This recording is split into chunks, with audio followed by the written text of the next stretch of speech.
details for us. Peyton, what is the timeline for these storms?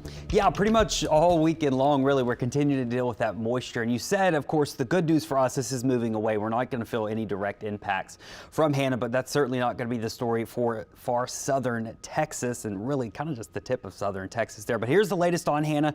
Was upgraded to a hurricane at 7 a.m. By the way, this is our first hurricane of the 2020 season.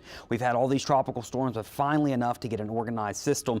And taking a look at the buoys there, you can see we're seeing wind gusts nearly over 60 miles per hour, kind of in that western eye wall now, making its way towards the Texas coast.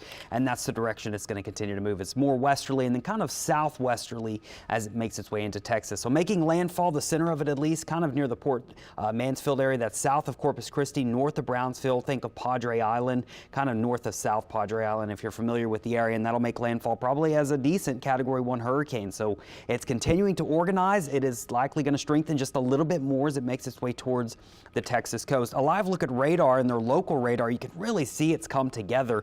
And what'll be interesting to see for folks up in Corpus Christi, this is a very wide eye, meaning it's not coming together very quickly, but it is certainly producing some strong winds. This northern eye wall will likely move through the Corpus area, and that could produce some pretty strong wind gusts later on this afternoon. Still have it making landfall in between Corpus and Brownsville sometime this afternoon, as I mentioned, as a Category 1 storm. So how is this affecting our weather?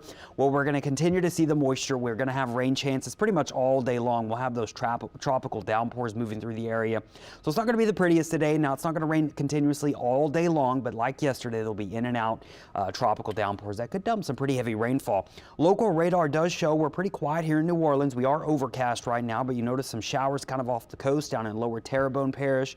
You also got some showers moving over towards South Mississippi and off the mouth of the Mississippi.